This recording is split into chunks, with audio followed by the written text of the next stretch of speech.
Good evening, everybody. Welcome to another episode of Uncommon Sense with Jose Negron. Now, for the benefit of those of you who are not familiar with the channel or watching this channel for the first time, the reason why it is called Uncommon Sense because here on this platform, we discuss everyday issues where we try to find logical solutions, but not everyone uses logic. So, for that reason, it is called Uncommon Sense. I also have another YouTube channel called Latina Diaspora where it discusses issues regarding Latinos in the United States. The link to that channel is in the description.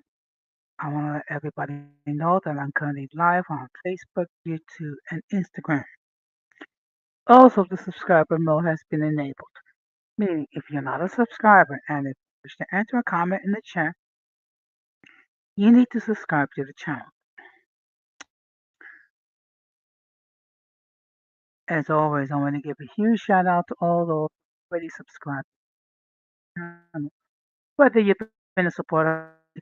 I also want to give a huge shout out to all those who follow me on social media, as well as those who allow me to enter into your devices, and those who watch from the clouds, even the haters. So, if what I'm going to ask you to do, if you have not done so already, I'm going to ask you to please subscribe, like, and set the bell notification to all. So, therefore, whenever I do produce content, you will have the opportunity to catch it live or catch it on a playback. So, as you can tell by the intro and also by the title on the thumbnail, tonight's episode is reflections on 9/11. Tomorrow, it is the 24th anniversary of the terrorist attacks that occurred in the United States, of which close to 1,000 people perished. Okay, so what I'm going to do is just basically talk about what happened, and I'm going to share with you some of the things that I was experiencing on that day. So it's going to be more of a somber occasion.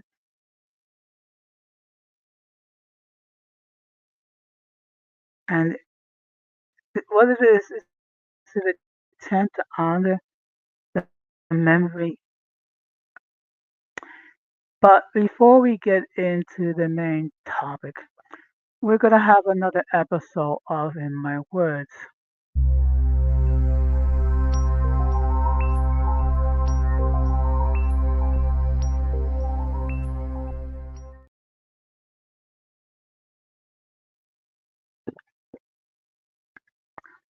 So the first thing I'm going to talk about, of course, what's been hitting social media like gangbusters, was an incident that happened at a Marlins game last week. Uh, so there was the Miami Marlins playing against the Philadelphia. So what happened? One of the field players hit a home run, and what happened was there was a father who brought his two children, and again they were sitting in the outfield, the seats behind the outfield. So what happened was there was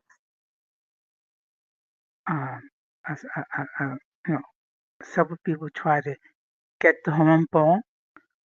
So what happened was he got it and he gave the ball to his son.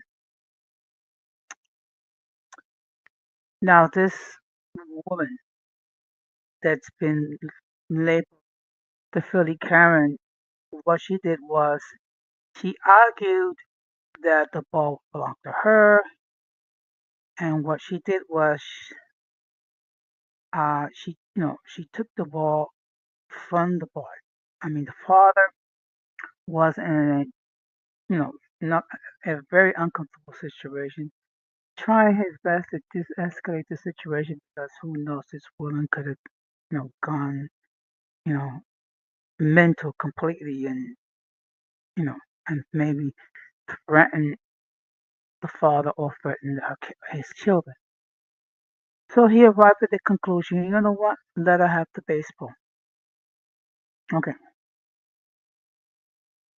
So as a result of that, of course, the woman was loudly booed and appropriately sold because for an adult woman to steal a baseball from a 10-year-old child, okay, it's kind of like an adult robbing candy from a baby, so to speak.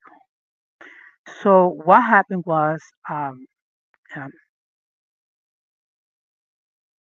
someone from Marlon's staff, what they did was in order to so to make up for what happened, um, they gave the boy a bag full of Marlins merchandise, and then the Philly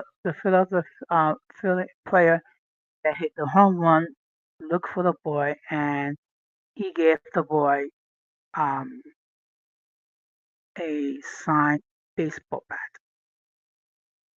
So basically, he was robbed of a baseball, but yet uh, he was given a whole bag of Marlins paraphernalia, perhaps a glove, perhaps baseball or some merchandise. No one would. And then on top of that, um, he got a bat from the player that hit the home run. Now, for the woman that actually did it, um, she has been vilified by social media. Okay, and many people felt that it was appropriate that this happened because and well, try to ruin a child's evening at the ballpark by stealing a baseball. And what happened was the video went viral. There have been also the video clips, especially those posted on TikTok,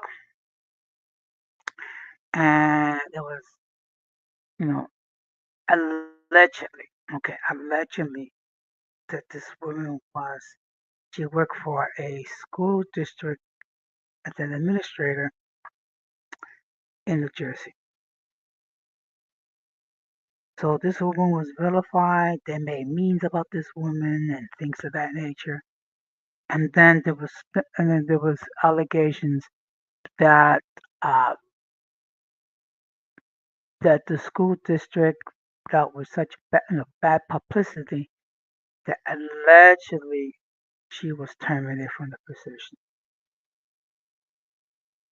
And then what they did was they created documentation supposedly confirming that she's been terminated from the position um, with the school. Truth be told, no one really knows for sure whether she worked for the school in any capacity, much less as an administrator. And of course, the school dealing with a lot of bad press after 3 days, issued a statement that the person never have or has ever worked as an employee of the school. You would think that would have been the end of it. Unfortunately, what happened was it gave continued life to the controversy. Because now it is a belief that not only that this person allegedly worked for the school district, but that they try to hide the story by maintaining that that they no that she never did when she did. In all fairness, no one really knows for sure. Okay. And to be perfectly honest, a lot of people did not care either way. All they did was an opportunity strike back at a woman that uh, acted like a Karen. And unfortunately, there was like one or two other people that look a lot like her that were victimized as well. Which goes to show you the fact if you do something questionable or you do something horrific, chances are it's gonna be videotaped and it's gonna be posted in the internet. And even if the video gets taken down, the fact of the matter is people can save screenshots. So whenever anything gets posted in the internet, good or bad, it is there permanently. Okay. And the thing is, it also sparked debate regarding the lesson that is being taught.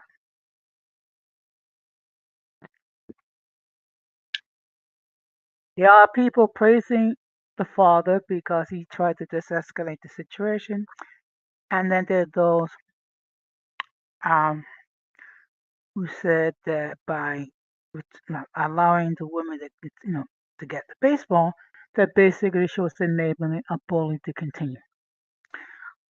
You know what? I'm gonna give you my point of okay. I think what the father did was in his logic and his reasoning was the best thing because he tried to escalate the situation because we don't know what was the mental state behind this female. Well, I mean, we don't know. She might have been, she might have perhaps resorted to violence over a baseball. So, I think, um, in general, the father chose to act with discretion and chose to do his best to try to de-escalate the situation. So, of course, I'm sure all of you will have your point of view. All of you um, may have different viewpoints, which is fine. Okay, but when everything is said and done, the man did what he felt was necessary in order to try to de-escalate the situation, and also to protect the well-being of his children, because that's what parents are there. Parents are there to protect the well-being of their children, and all of this was not necessary. What the woman should have done is just simply allow the child to have the baseball and just take the out. But what can I say? Some people are not just capable of taking taking the loss for whatever reason. And we're talking about a baseball that I don't know was worth maybe $30 or $40 or what have you. All that just to take home a baseball only to become infamous in the internet. It was not worth it. But hey, what do I know? I mean, I actually believe in using the gray cells that God gave me. So, with that being said, we're going to go into the main topic.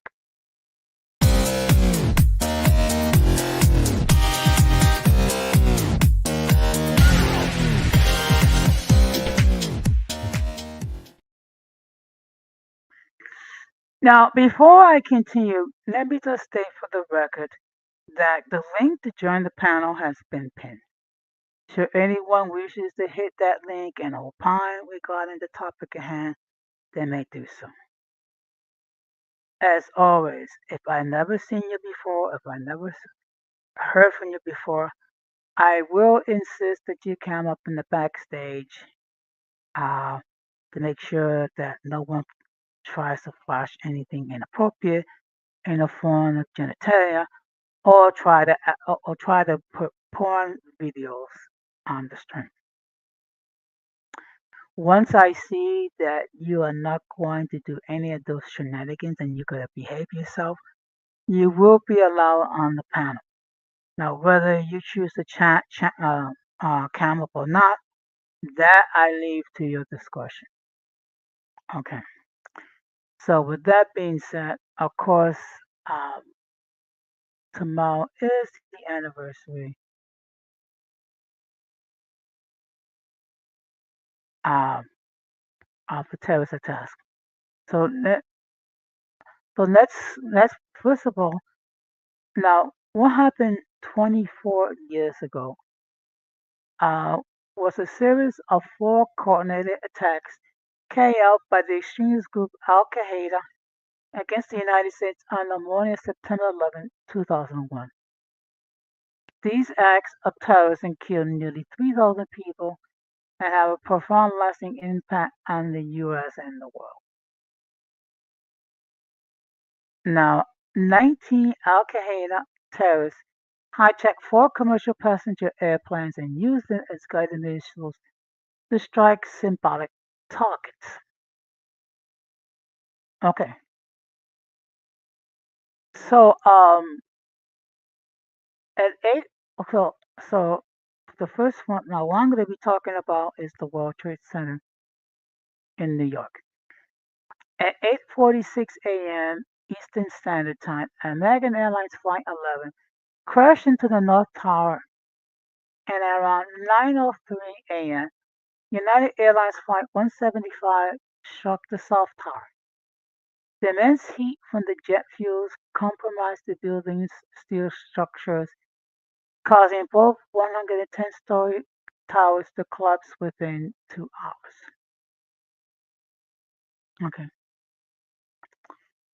so just imagine two huge passenger planes, full of fuel, striking the world, no, the twin towers, and because of the heat, the buildings came, came the top came, they came down, and it was a big pile of debris. So then the next area of attack was the Pentagon in Arlington, Virginia. At 9:37 a.m., American Airlines Flight 77 crashed into the western side of the Pentagon, the headquarters of the U.S. Department of Defense.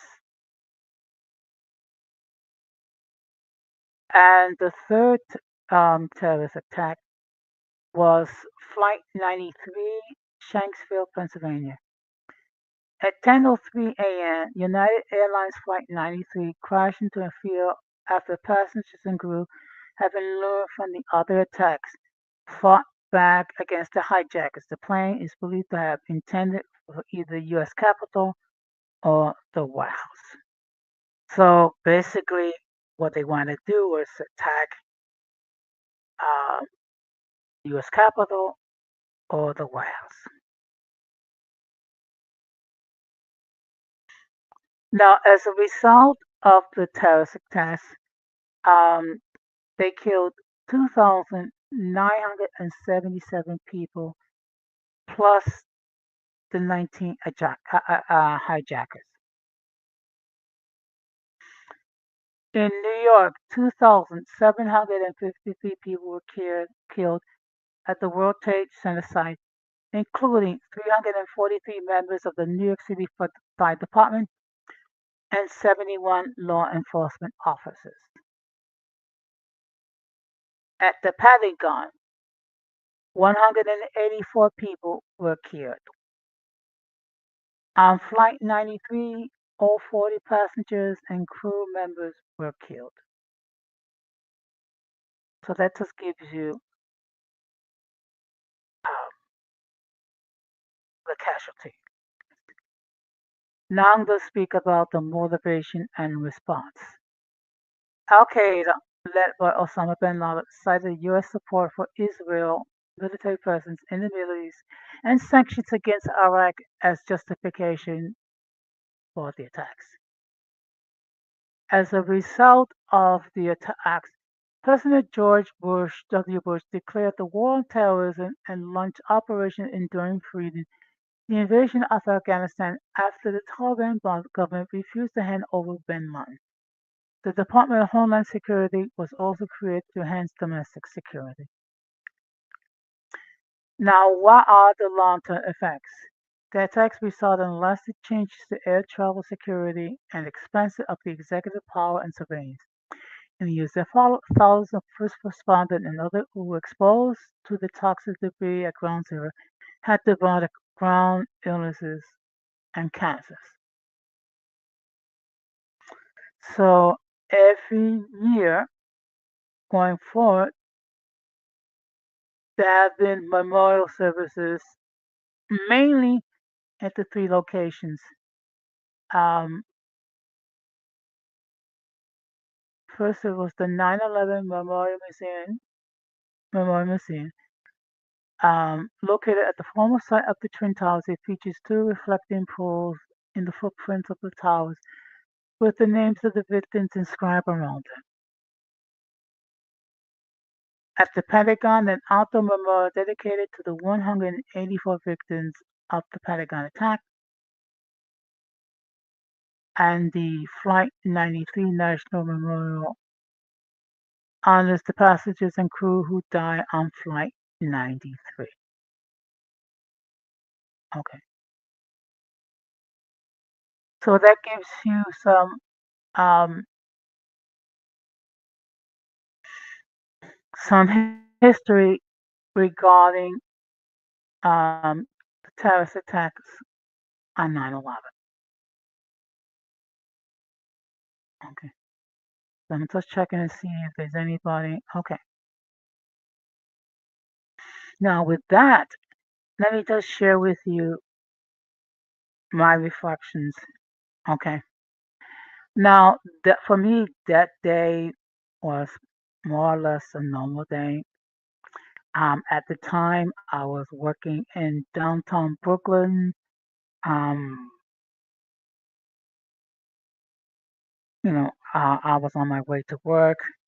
Unfortunately, what happened was I had missed my stop and had to double back to get back to my stop so I can get to work. So as soon as I got out of the subway station, I noticed there was this huge amount of black smoke. It wasn't until I actually got into the building where I found out about what has happened regarding um, the World Trade Center being struck by two um, airplanes. And of course, we didn't know what to do. We were given no instructions. Um, so we stood there for a while in the building, and then we were told to return home. And of course, it was complete chaos that day. The subway trains were not moving at all. Um, there were law enforcement um, all over the place that prevented people from approaching the Brooklyn Bridge to get to get into Manhattan. So I had to walk um, from Brooklyn to downtown Manhattan. So I had to walk on the Manhattan Bridge, and then um, I had to take a bus to get home. At the time, I was living in Manhattan, and I can recall the buses were taking forever to move. And unfortunately, with the Twin Towers being struck down, that interfered with cell phone service. So I was not able to communicate with my family for several hours. Okay, so you can just imagine the concern my family had about me. Okay, I was fortunate.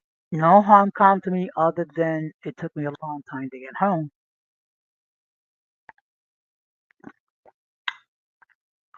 Which, with everything, everything said and done, I was the fortunate one because, as you can see, um, almost 3,000 people lost their lives. Okay, so just picture this. Okay,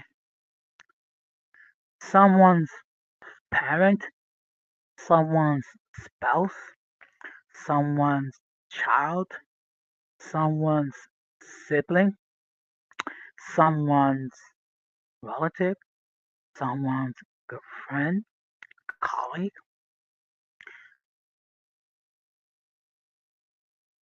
left their homes to go to work, and they never returned because unfortunately they got deleted.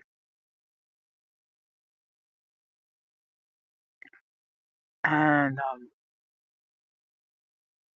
I just want to say that my hearts go out to the families of these people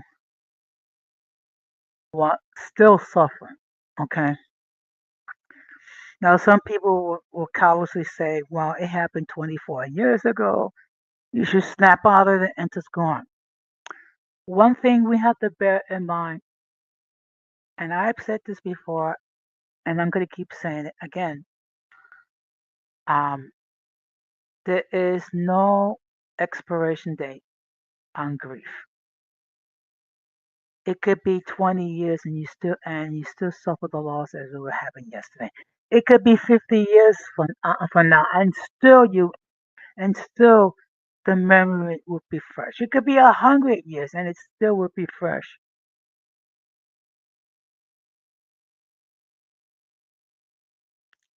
So as a result, there's been a lot of changes, particularly when it comes to travel. Okay, nowadays when you go to the airport, first of all, what you have to do is you have to take off your shoes. Uh, you have to place all your possessions on conveyor belts. If you have a laptop, you have to separate it. Okay, and you have to go through metal detectors to make sure that you don't have any weapons and things of that nature. And if for some reason something goes off, guess what? You have to go through a deeper search. Now, unfortunately for me, I have had undergone knee replacement surgery. So as a result, I have implants, part of made of metal and of things of that nature. So what happens is every time I go through a metal detector, it's going to sound off. Okay. And of course, what they're gonna do is they're gonna take a baton and go to baton and make sure that you don't not carrying any weapons, you're not carrying any contraband or things of that nature. So that's one of the changes when it comes to flying. Of course, there were other changes like as what you can carry, what you can't carry. Um, Liquids can only be at a certain size. All of it had as a direct result of what happened in 9/11. Plus, a new department, Homeland Security, was created all for the express purpose of making sure that we don't go through another 9/11. Okay. And then another thing, of course, um, there were certain funds that were created in order to compensate the families of those who lost loved ones. And yes, there were people that got thousands of dollars off of these compensation funds. But in all reality, No amount of money can replace a person that's lost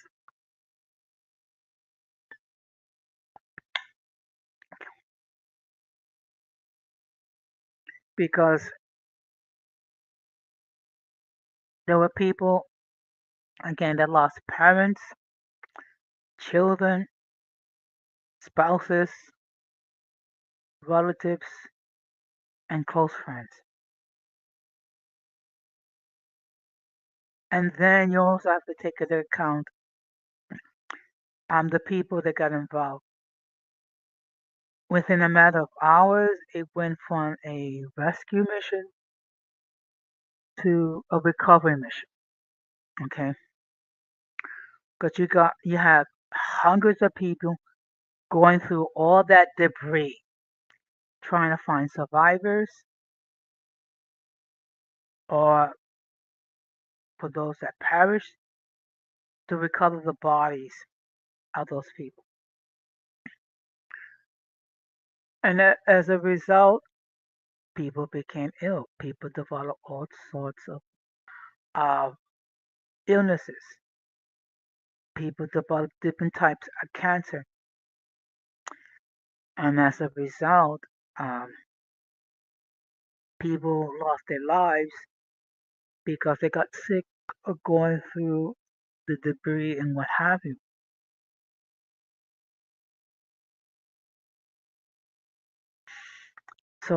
So what they did was they established funding for the victims who actually gone through in the recovery phase to get the medical care and to get compensation.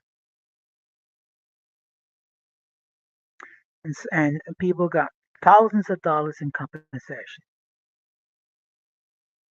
Unfortunately, we lost quite a few people who participated in the rescue, later recovery stages. And another consequence regarding all this, that we got into two wars.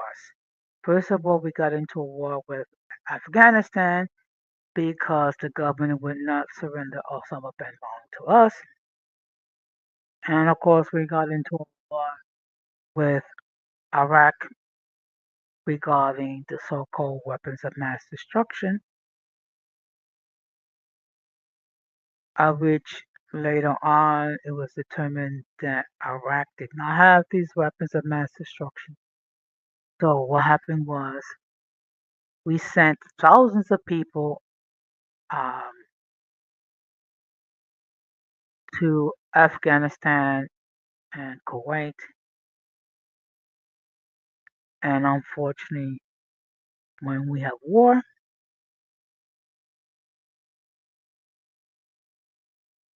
we have soldiers, we have military personnel that were deleted, or some were captured, and others were maimed. And I don't mean just people that were maimed physically. There were people that were maimed psychologically uh, and spiritually, because unfortunately they saw some of the hideous effects of war, which is people were misused, mistreated, people were tortured, and that brought about another issue, which was people, soldiers, and civilians being tortured to obtain information, or sometimes as retribution for what happened on 9/11.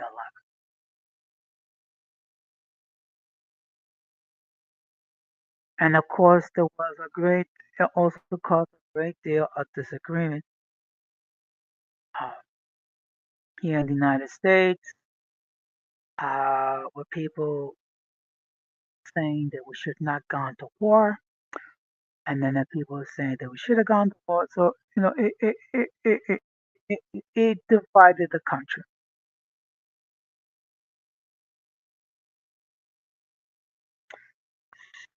and it also created the atmosphere of Big Brother. Okay, so of course these are a lot of the there are other effects regarding anonymous.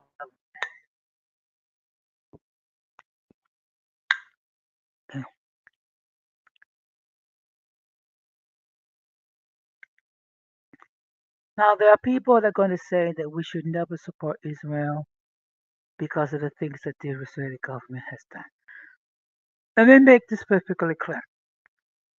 Uh, every government, every government have have moments where they acted inappropriately, so to speak.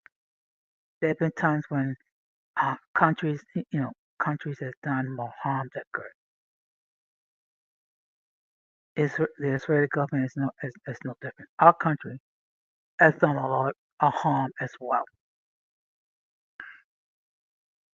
mainly with the treatment of the African people that we brought in as slaves, also dealing with the indigenous people as far as making them leave their homes,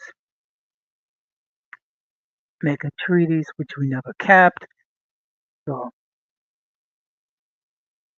you know, countries at times they do evil things.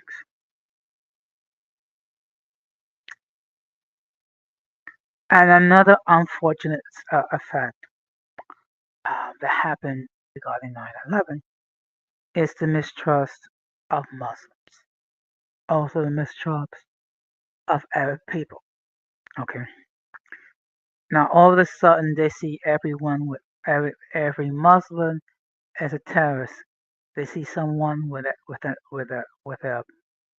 Arabic name, Arabian name, or what have you, as a terrorist. Okay, so unfortunately, what it did was it enabled people to be bigoted against Muslims. It also enabled people to be bigoted against people from the Middle East. Okay. And of course, one thing I have always said, and I will continue to say, that there's good and bad in every community. Okay. I truly believe that there is good and bad in every community. And for what little I know about Muslims, um, they believe in one God. They call him Allah. They believe that um, Muhammad was the last of a series of line of prophets, and plus they have their book, which they call the Quran, which is their holy book. Other than that, I really don't know that much about Islam, and I'm not going to claim to know a lot about Islam. Okay. Now, is there extremist observance observer of Islam? Yeah, there are. Just like there are, extremist observers of Christianity, Judaism, or any beliefs, religious belief system. But just because there are extremes doesn't mean that all the observers of a particular faith group are bad. Now, of course, as a Christian, I believe salvation comes from Jesus Christ, and I believe He's the only way to salvation. I also understand that not everyone share my belief, and that is perfectly fine. Okay, but unfortunately, what happened? It created a great deal of mistrust towards Arabs, towards Muslims, and people from the Middle East. It is unfortunate. And it's similar to the situation that happened in the 1940s, where this country, out of fear, um, placed thousands of Japanese Americans in internment camps for fear that they're going to betray the United States and they're going to attack us. So unfortunately, fear leads people to do act illogically or irrationally. And unfortunately, fear also creates stereotypes and racist views. And now let's not forget, this country has a racist past. Okay. In our Constitution, a black person was considered three-fifths of a human being. Okay. And for almost 250 years, we had child slavery because we believed that black people were inferior and that we had to keep them um, oppressed, okay, for fear that they might lash out against us. And all this had to stem from fear and exploitation. And unfortunately, these are the other effects um, regarding 9/11.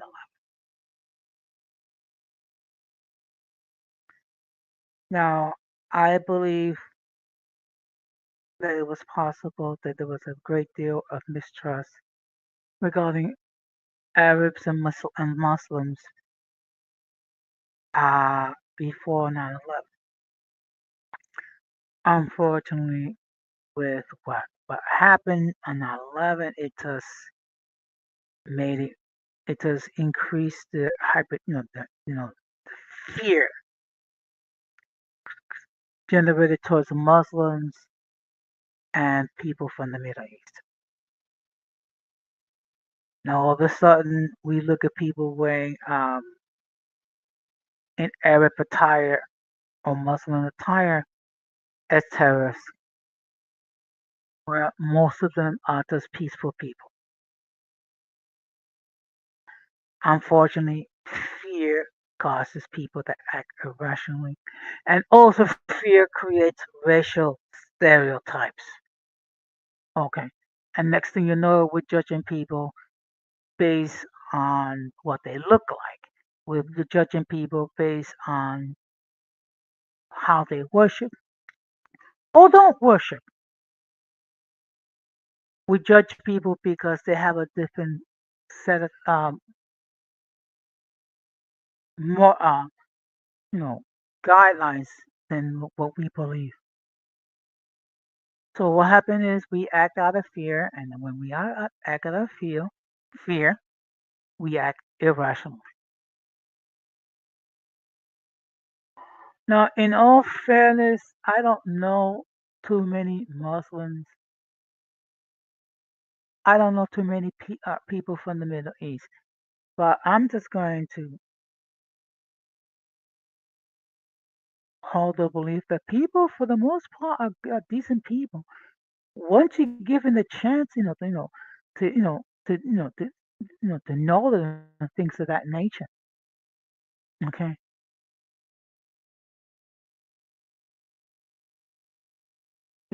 Just have to excuse me. I just want to make sure um if there's anyone here, watching from the Instagram. So I have a feeling most people will watch this, okay, which is understandable. I mean, this is not exactly an easy topic to discuss, but being that this is the eve of 9/11, it's an appropriate topic to talk about.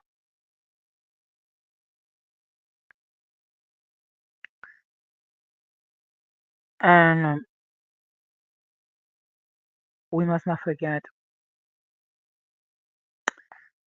that nearly 3,000 people lost loved ones.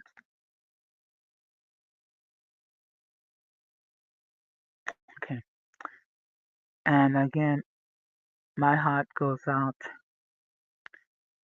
to the families of these people that lost their loved ones. Not only the ones that died because of these attacks, but also after the attacks where people got infected going through all that debris. So unfortunately, people who a lot of it out of the goodness of their heart, others because of the sense of duty, who participate in the rescue slash recovery, became infected by whatever was out there, and unfortunately, people's lives were cut short. So we also have to include um, those um, who participated in the rescue slash recovery, who became sick and then eventually were deleted. They lost their lives. So our thoughts and our prayers go out to the family of these people as well.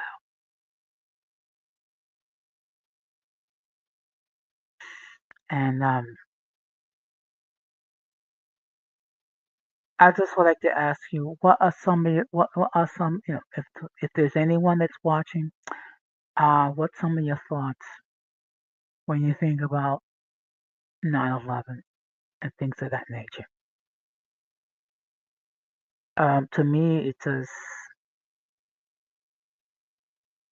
the anniversary of a very sad and tragic event that happened in this country. And of course, it didn't just affect us, it affected the whole world. So what it did was um, it led to heightened security in every conceivable airport. Now there, now that there's metal detectors, and you have to go through the whole process of taking off your shoes, taking off your belt, take anything that's metallic. If you have a laptop, put in a separated things of that nature, and that you have to make sure that you get to the airport in ample time to go through security. Okay, and of course there are other security procedures which were created and flight and things of that nature. And with the fact that now you have flights with marshals to make sure that no one tries another terrorist attack. So these are the consequences on 9/11. So that means now we have to be extremely vigilant. We have to be mindful of our surroundings. We have to be mindful of that. Also, it leads to a lot of guidelines which we need to follow in order for us to be able to board planes. Whether it be making sure that we have the proper credentials, okay, as far as type of identification, also making sure that um, be mindful what we can pack and what we cannot pack, what we can put on carry-on luggage and what we cannot put on. So now every time that you tend to fly, whether you fly domestically or internationally, these are things that you have to be mindful of. And also, there have been some changes with TSA regarding what you can bring and what you cannot bring. So I would suggest that if if you think about flying, that you check out the information the TSA website regarding what you can pack and what you cannot pack, what you can bring and what you cannot bring, and it goes through um, how if you have to take medication, make sure that everything is in its original container. And of course, if you do require wheelchair assistance, you can ask it. Just make sure you do it at least 24 hours before your flight. Okay. So, with that being said, I have been talking for almost 50 minutes, for almost an hour. Should anyone wishes to hit that link and opine regarding the topic, they can do so. Or perhaps you feel more comfortable just remaining in the clouds and doing your comments. If no one hits the link and no one makes a comment, I will start to wrap this up. Okay.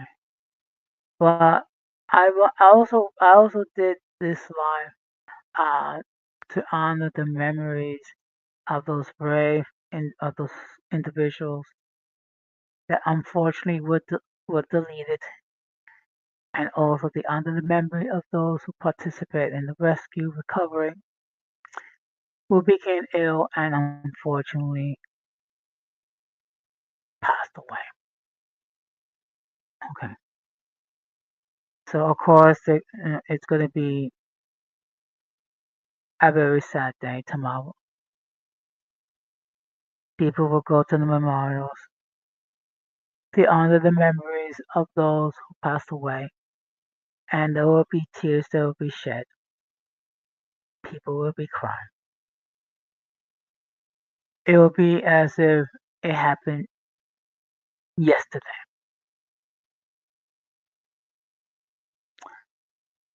So if you see someone that's very sad, that's very solemn, and perhaps they may cry,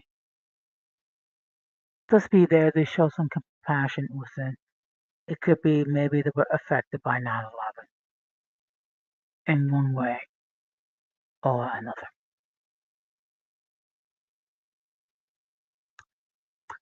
Now, now, the next time I will go live will be on Friday, where I will have another episode of open topic discussion. Now, for the benefit of those of you who do not know what happens in open discussion, I will share my views regarding several topics. And of course, you in the chat will have an opportunity to opine. Also, if you have if you have a topic that you want me to discuss, I will do my best and comply. If it's something that I know very little about, I will be transparent and state accordingly that I don't have a great deal of knowledge, but I will try my best. But let's let's keep on our thoughts and prayers.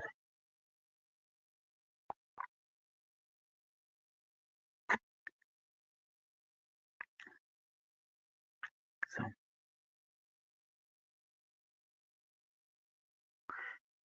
now, of course, this weekend I've been thinking about what I'm going to be talking about. One thing I do plan to talk about is um, people. Okay, correction. Individuals who prey on children. Okay, this is something that it's a very painful topic to discuss. It has to be discussed because unfortunately there are individuals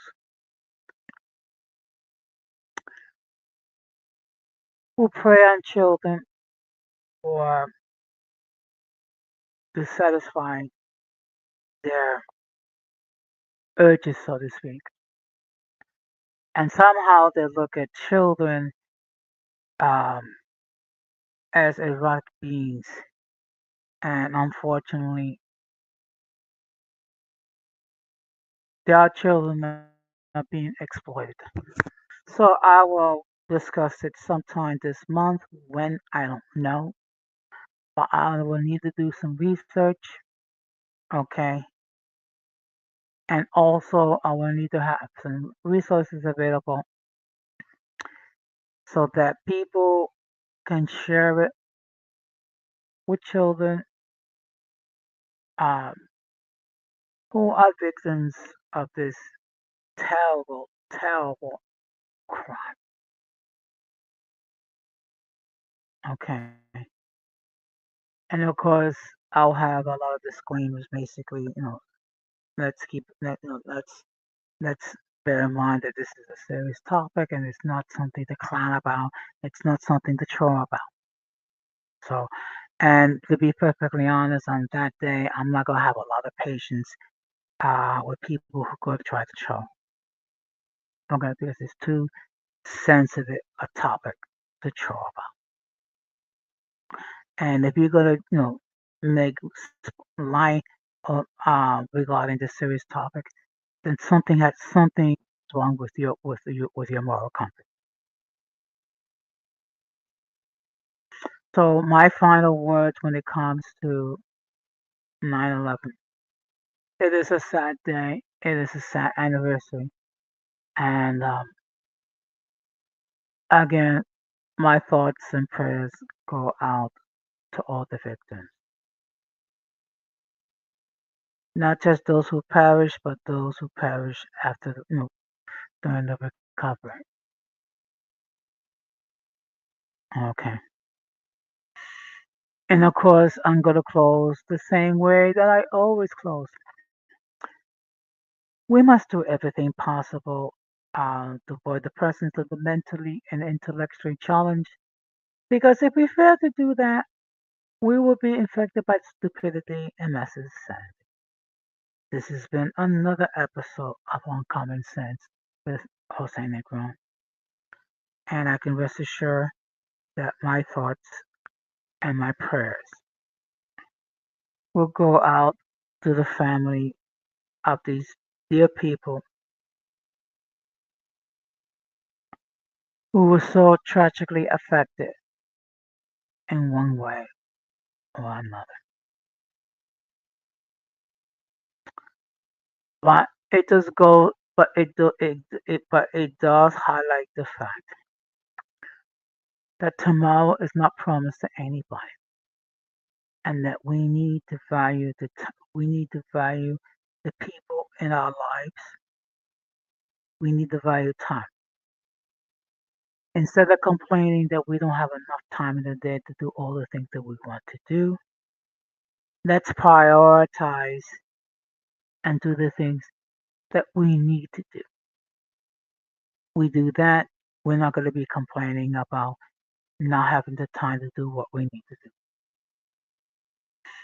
And with that being said, I just want to say thank you very much for your attention and your indulgence.